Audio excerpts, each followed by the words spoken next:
Welcome back, guys. This is Robo. Today, let's talk about the elephant on our doorstep, World War III. There's a whole lot going on right now between Russia, Ukraine, China, Israel, and Iran. I'm not going to do into detail to cover recent events. I'm not a journalist. But I want to give my thoughts and perspective on what's happening right now. I'm not going to pretend I'm an expert on international affairs, but I think we can see patterns and warnings that give us a glimpse of what exactly might be going on. I have some theories as to what's up, but please give me your opinion, as I think this topic is too big for one person to understand right now. No matter what is about to go down, I'm certain of one thing: something big is going to happen.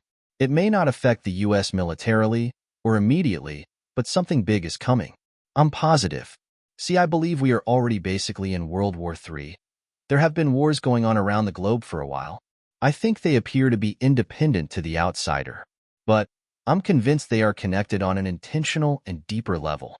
There are powerful people behind the curtain that make decisions on who the US interferes with. I think what's going on is orchestrated. Already North Korea has given soldiers to Russia to join in the war with Ukraine. Iraq and Iran are supporting each other in beginning action against Israel. And of course, the world bully, the good old US, is supplying weapons to Ukraine and Israel. I want you to remember this. The US has had a direct hand in funding both of the major world conflicts going on right now. That's not conspiracy theory.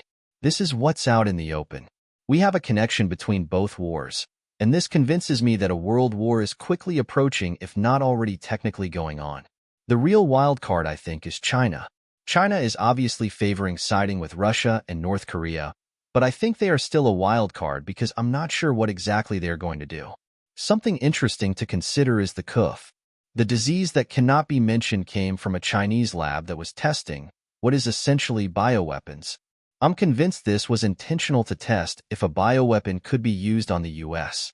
That sounds crazy, but I want to clarify. A bioweapon doesn't have to kill anyone to be extremely powerful.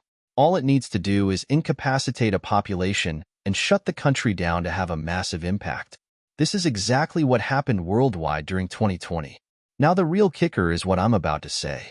This might sound ridiculous to some of you, and I'm not going to take a ton of energy to convince you. This is a 5-minute video, but I believe a bioweapon will be released in America by the US. Yes, that's right, we're going to do it to ourselves. Or more accurately, they are going to release it on the US. If you know, you know. See, I believe our government is going to do this to depopulate the country and simultaneously use this as an excuse to lock everything down again. While this happens, the few countries that oppose the US are going to be fighting each other, and thus could be weakened even further. It's imperative to our leaders to depopulate anyone that isn't them. As an American, we're told to hate communists and socialists around the world, especially Russia and China.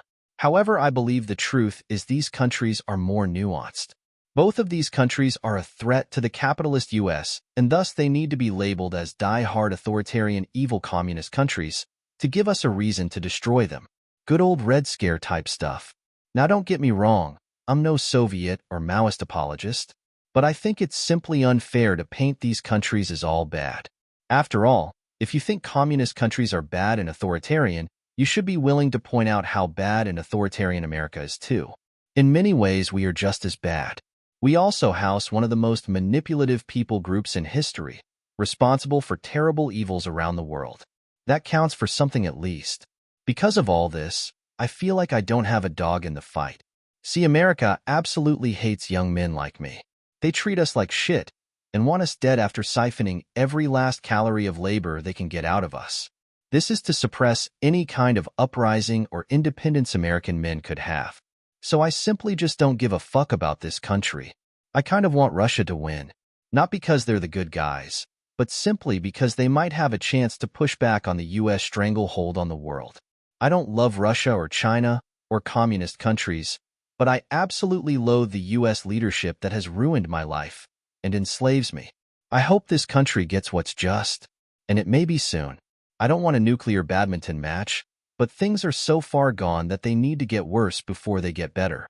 No matter what happens, I think we're going to see the world change in major ways very soon.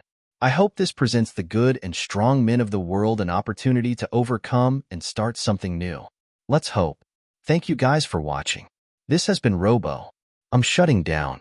Until next time.